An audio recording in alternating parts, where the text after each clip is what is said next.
Matt Cameron, 23 ans, ayant consacré toute son enfance à l'athlétisme, athlète renommé. Depuis son plus jeune âge, il ne faisait que courir, il ne faisait que de l'athlétisme. Athlète renommé, aujourd'hui, ayant abandonné l'athlétisme, à 23 ans, Matt se voit donc obligé de relever un défi qu'il n'a jamais fait. Matt se voit aujourd'hui donc obligé de relever un défi qu'il n'a jamais fait. Matt Cameron se voit donc obligé de relever ce défi. Ce soir-là, réfléchissant à comment il va relever ce défi, ils arrivèrent dans sa chambre, s'appuyèrent contre la porte, se mit à réfléchir par terre en s'accroupissant. Une fois accroupi par terre, il mit ses mains sur son front, passa sa main dans ses cheveux, et réfléchit pendant 1 minute, la main sur le front, les yeux dans le vide, accroupi par terre, le dos contre la porte. Il réfléchit alors pendant 1 minute comment relever ce défi. Ce défi qui était sa passion, le saut à l'élastique. Ayant consacré le reste de sa vie, en tout cas ce qu'il en restait, au saut à l'élastique,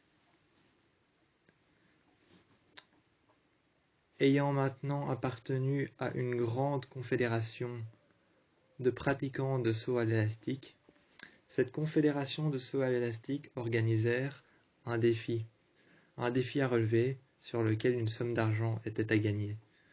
Un défi sur lequel une somme d'argent était à gagner.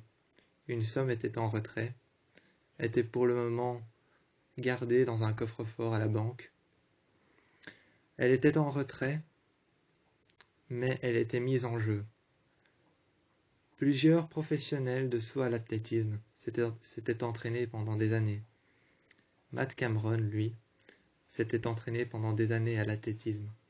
Athlète renommé, mais aujourd'hui ayant oublié l'athlétisme et passé à autre chose, il se voit obligé de relever ce défi pour pouvoir amplifier sa vie, pour pouvoir repartir à zéro, oublier ce qu'il était avant, la personne qu'il avait été, la personne alcoolique, violente et malmenée qu'il avait été. Pour pouvoir oublier tout ça, il se voit alors obligé de relever ce défi, de gagner cette somme d'argent et de battre ses concurrents. Seulement, le soir venu, tout en haut d'un pont, l'un des plus hauts ponts de la ville, tout en haut d'un pont, l'un des plus hauts ponts de la ville, sur lequel passe un train, et sur lequel il n'y a qu'un infime trottoir faisant face à un précipice. Un infime trottoir faisant face à un précipice. Un train qui passe de l'autre côté. Un caniveau avec une rivière profonde. Une rivière appelée les Méandres. Une rivière appelée les Méandres, l'une des rivières les plus profondes du monde. L'une des rivières les plus fatales. L'un des précipices les plus profonds. L'un des ponts les plus hauts. Les plus dangereux. L'un des endroits les plus difficiles à vivre. Matt se voit alors obligé de s'inscrire. Lorsqu'on lui demandèrent son nom, son adresse et l'endroit où il habitait, il dit alors « J'ai pas d'adresse, j'ai pas d'endroit où j'habite, je vis dans un hôtel. » C'est alors que la personne qui faisait les inscriptions notèrent alors son nom, Matt Cameron, sans logement fixe, habite à l'hôtel, 23 ans. Il vit alors la personne noter son nom, le lieu et l'endroit dans lequel il habitait. Pour le moment, ce n'était qu'un hôtel dans lequel il habitait.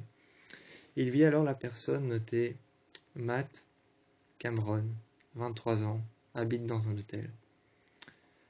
C'est alors que Matt reçut un badge. Il partit avec son badge, avec son nom, son prénom, Matt Cameron, avec son âge, 23 ans, avec l'endroit dans lequel il habite, un hôtel. Il se mit alors au bord de la falaise. Une personne lui accrocha, soudainement, un harnais à la ceinture.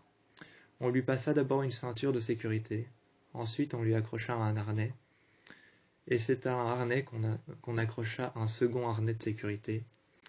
Ensuite, ce second harnais de sécurité était relié à un câble élastique qui était relié lui-même à une boîte contenant des millions et des millions d'élastiques qui étaient tous reliés les uns par les autres. Tous reliés les uns par les autres, ces élastiques étaient accrochés à la boîte par un mécanisme qui retenait l'élastique et qui faisait un arrêt conforme à la règle s'il se passait quelque chose ou si un danger était sur le point de provenir. Si un danger était sur le point de provenir, il y avait un arrêt conforme par rapport à tous les élastiques. Tous les élastiques et toutes les personnes qui allaient sauter en même temps dans le précipice s'arrêtèrent en même temps brusquement s'il y avait un danger qu'il devait être signalé. Une seule personne pouvait être en danger, un seul câble s'arrêterait. Lorsque Matt se mit à sauter, ils respirèrent d'abord profondément. Ils regardèrent le précipice, regardèrent le courant de l'eau passer d'un côté à l'autre. Ils sentirent la pression monter en lui, le froid le long de sa gorge, une chaleur monter le long de sa colonne vertébrale, comme si un cancer lui rongeait l'intérieur des os. Il sentait alors cette chaleur monter le long de sa colonne vertébrale, qui petit à petit se transformait en un froid glacial qui rongeait à l'intérieur de ses os. Se disant que ce ne pouvait être que le stress, ils regardèrent alors le harnais, le second harnais, la corde et l'élastique reliés à la boîte noire, le système de sécurité et ensuite tous les participants. Tous les participants se mirent à sauter les uns après les autres. Chaque fois, on entendait une personne à travers un micro dire « Numéro 1 » et le numéro 1 sautait. C'est après quelques heures qu'on entendit « Numéro 2 » et le numéro 2 sautait. Enfin, on entendit « Numéro 3 » et le numéro 3 sautait. Et c'est alors qu'une fois que tous les participants eurent sauté et sont alors arrivés à la fin de l'exercice, à la fin du dilemme, à la fin de ce qu'on leur avait dit et de ce qu'on leur avait promis, ils sont alors remontés en saut à l'élastique. Ils sont alors remontés. Ils remontèrent jusqu'au pont après avoir sauté, et une femme leur dit alors « Veuillez patienter dans la salle juste là-bas, sous une tente blanche installée au bout du pont, près de la forêt. » Ils patientèrent tous après le saut à l'élastique. Tous les uns après les autres, ils patientèrent avec un numéro en main. Ils avaient tous un numéro en main qui correspondait à leur immatriculation par rapport au classement dans lesquels ils étaient mis par rapport au dilemme. Le concours avait un classement d'immatriculation par lesquels on avait classé les personnes. Ce numéro correspondait à ce classement d'immatriculation. Seulement, lorsque ce fut le tour de Matt Cameron, 23 ans, de sauter, le 10e numéro, c'était lui. Lorsqu'ils sautèrent, ils remarquèrent que la corde cédèrent. C'est alors qu'une fois qu'ils sautèrent dans le vide, voyant les montagnes, les arbres, les arbustes, la faune et la flore, voyant le ciel bleu et le vide ainsi que la rivière se rapprocher de plus en plus, lorsqu'il était dans la chute et qu'il était en train de sauter, il voyait le fond et la rivière se rapprocher de plus en plus. Le haut du pont et la corde s'éloignaient de plus en plus, et ils se rapprochèrent plus en plus du précipice. Mais c'est alors qu'à un soudain moment qui n'avait pas été prédit, soudainement, un moment si soudain qui n'avait pas été prédit, la corde lâchèrent, le harnais se cassèrent, le harnais de sécurité se fendit en deux, et c'est alors que la corde lâchèrent. Il y laissa son âme, il y laissa son esprit, il y laissa sa vie. Et c'est alors qu'il s'écrasa par terre. On récupéra son corps quelques années plus tard, mais c'est seulement ce soir-là, ce matin-là, le matin suivant, qu'il vit aux infos qu'on avait récupéré son corps dans la falaise, écrasé contre un mur, écrasé contre un rocher. Il vit alors aux infos qu'on avait récupéré son corps dans la falaise, écrasé contre un rocher. Ils ne montrèrent pas l'état physique du corps, cela était trop endommagé pour pouvoir le montrer.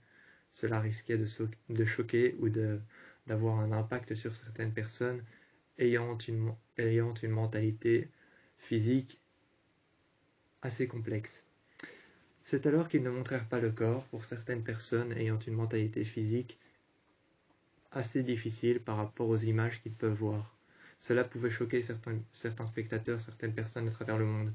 Ils ne montrèrent pas le corps, et c'est alors qu'ils se demandèrent, en regardant ses mains et en regardant vers le bas, pourquoi il était toujours en vie. Ils regardèrent alors l'état de son corps.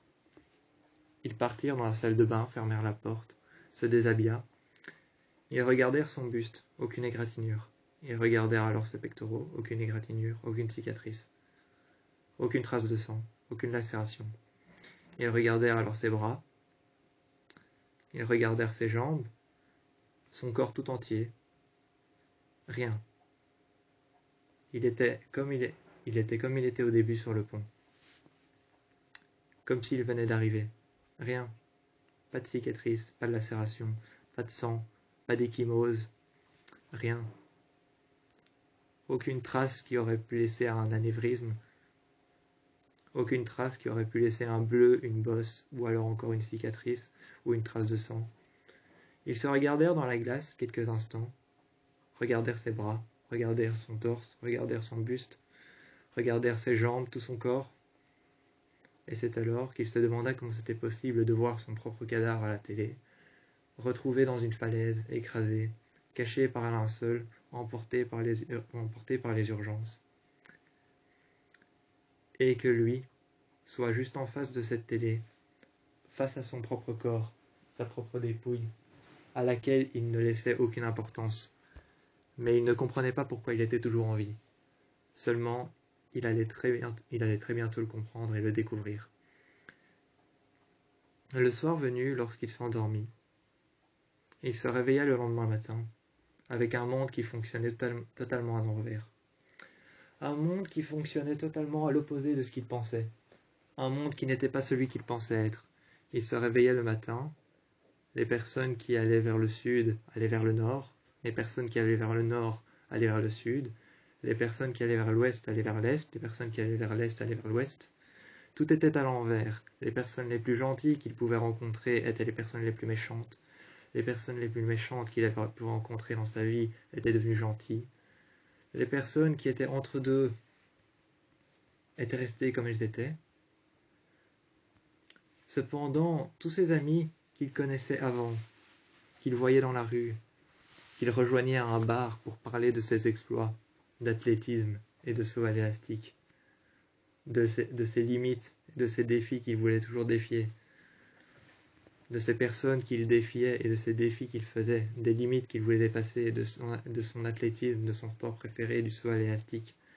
Ses copains qu'il rejoignait dans les bars pour parler de tout cela, ils les rejoignirent un jour, et ces trois personnes, qui étaient ses copains bien avant cela, l'ont regardé dans les yeux fixement, avec un air robotique. Ils lui ont dit les yeux dans le vide: « On se connaît? Vous êtes qui ?»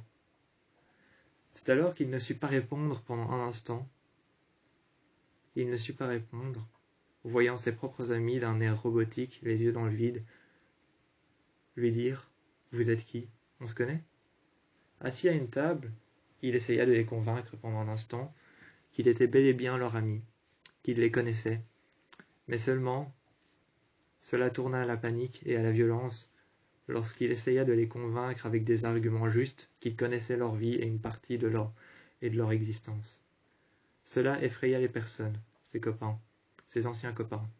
Cependant, ils ne remarquèrent pas qu'il était traqué par une force surnaturelle, faite d'électricité humaine, faite d'électricité de base, faite d'électricité et de pièces charnelles d'êtres humains qui y ont laissé tous leur vie et qui ont été enfermés dans ce propre monde qui s'avère être un endroit pas comme les autres. Tous les humains qui y sont morts, qui ont laissé leur corps, qui ont laissé leur vie, qui ont laissé tout derrière eux, qui ont laissé leur vie, leur corps et leur âme derrière eux, leurs proches et leur famille, leur enveloppe charnelle, leur chair, leurs os, et toute la biologie de leur corps étaient réunis dans une force surnaturelle faite d'électricité de base, d'électricité humaine, fonctionnant avec l'attraction des nerfs, des neurones, des veines et des artères du corps. Cette force surnaturelle que l'on pouvait entendre se développer à une vitesse ahurissante, se développant encore et encore, sans jamais s'arrêter. On pouvait l'entendre partout autour de nous. Seulement, ce qu'ils ne savaient pas, c'est qu'ils devaient se sortir de cet endroit à tout prix, avant que cette force surnaturelle, qui elle-même était en constante évolution, continue à évoluer, traverser le monde, sans même s'arrêter. On entendait des courants électriques partout. Elle traversait le monde partout. Il fallait savoir retrouver son ego, retrouver la personne que tu pouvais être dans le multivers, que tu étais censé être, la personne que tu es, car tu as interchangé ta vie avec la personne que tu n'es pas. Il se retrouva alors face à son ego, dans une énorme bibliothèque. Son ego était une personne comme lui, les cheveux noirs, les yeux verts, pas comme lui, les cheveux bruns, les yeux bleus. Une grande taille, pas comme lui, 1m50 à tout casser. Son ego était à 1m70 à tout casser. L'envers de lui-même. Il se mit face à face avec son ego.